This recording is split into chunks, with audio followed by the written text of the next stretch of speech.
کہ اللہ تبارک و تعالی نے جس وقت عالم ارواح دے اندر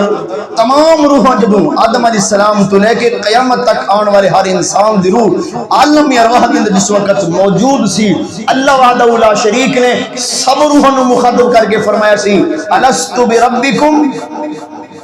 کیا میں تہاڈا رب نہیں؟ ٹھیک ہے جی، کیا میں تہاڈا رب نہیں؟ تا سب روحاں نے اعتراف کیتا، اقرار کیتا اس بات دا، قالو بلا، کہا سب نے بلا بے شک یا اللہ تو ہی تو ہمارا رب ہے، تو ہی تو ہمارا خالق ہے، تو ہی تو ہمارا مالک ہے، تو ہی تو ہمارا الہ ہے، تو ہی ہمارا معبود و مسجود ہے، یا اللہ تیرے سوا کوئی معبود نہیں، تیرے سوا کوئی مسجود نہیں، تیرے سوا کوئی خالق نہیں، کوئی مالک نہیں۔ یہ اقرار ہویا، رب دی ذات نے سوال کیتا،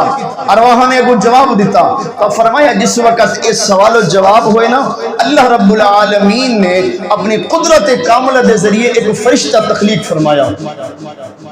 اور اس فرشتے نے حکم فرمایا کہ جو میں سوال کیتا ہے اور جو انہوں نے جواب دیتا ہے انہوں اس کاغذ دے ہوتے لکھ۔ چنانچہ اس فرشتے نے کاغذ دے ہوتے اے سوال بھی جواب بھی اس کاغذ تے لکھ دیتا۔ جدو لکھا گیا اللہ وحدہ لا شریک نے فرمایا اس طرح کر انہوں تہ لگا کہ انہوں اپنے منہ دے اندر رکھ، تہ لگا دیتا، منہ دے اندر رکھ دیتا۔ جو ہی منہ دے اندر کاغذ رکھا گیا، رب دے حکم نال،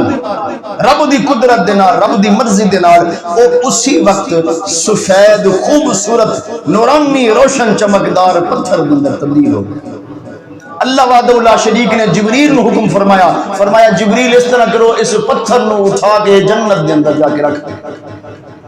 رکھ دیتا گیا۔ وقت گزرتا رہا،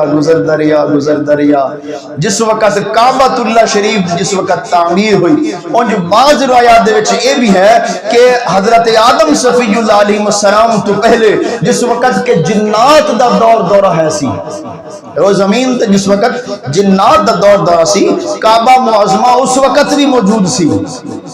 کعبہ معظمہ اس وقت بھی موجود سی، حجر اسود اسی طرح وہ دے اندر بھی نصب سی، لیکن ٹھوس روایات دے اندر کیا ہے کہ کعبہ معظمہ جس وقت انسانیت دی تھے ابتدا ہوئی، اس تو بعد پھر حجر اسود میں لیا گیا۔ باہر کیف مختصر ہے کہ حجر اسود نو کعبہ معظمہ دی دیوار دے اندر نصب کر دیتا گیا، حتیٰ کہ علماء فرماتے ہیں کہ جس وقت حضرت ابراہیم خلیل اللہ علیہ السلام نے اسود نو کعبہ معظمہ دی اس دیوار دے اندر نصب فرمایا سی، تو فرمایا اس وقت حجر اسود مبارک وچوں اتنی نورانیت سی کہ فرمایا میلاں تک جو ہے نا وہ روشنی جاندی سی، اس قدر نورانیت سی۔ فرمایا قیامت والے دن اللہ وحدہ لا شریک حجر اسود حکم فرمان کے بھی حجر اسود نو لیا جائے گا،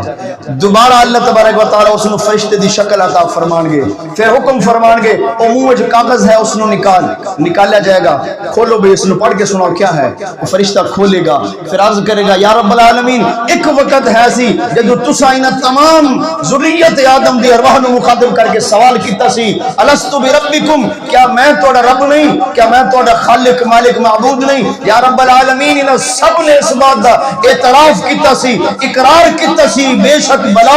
تو ہی ساڈا رب ہے، یا اللہ تو ہی خالق، تو ہی مالک، تو ہی عبادت دے لائق ہے، یا اللہ انہوں نے اس بات دا اقرار کیتا سی۔ اللہ تبارک و تعالی بالخصوص انہاں لوگوں جنہاں نے شرک کیتا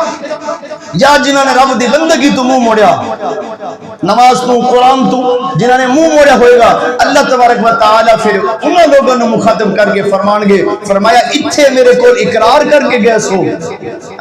کہ تیرے سوا کوئی معبود نہیں، یا اللہ عبادت بندگی سجدہ حمد ثنا تیری ہے، تو ہی اس قابل ہے، تو ہی اس لائق ہے۔ تو فرمایا دنیا تے تانوں جدوں بھیجا پھر تساں غیر اللہ دی چوکھٹ تے جا کے سجدے کیتے، پھر کسی نے چاند نو اپنا دیوتا بنایا، کسی نے سورج نے بنایا، کسی نے پتھر نے، کسی نے کس پاسے، کسی نے کس پاسے۔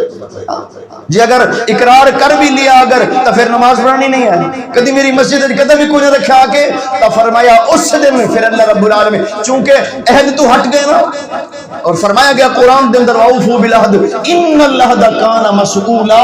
اے لوگوں اپنے وعدوں کو پورا کرو کہ کل قیامت کے دن تجھ سے تمہارے وعدوں کے بارے میں بھی سوال کیا جائے گا، تم سے اس بارے میں بھی پوچھا جائے گا۔ تو فرمایا اس دن پھر خاص طور تے جنہاں نے رب دی عبادت تو منہ موڑیا ہوئے گا، رب دی بندگی تو منہ موڑیا ہوئے گا،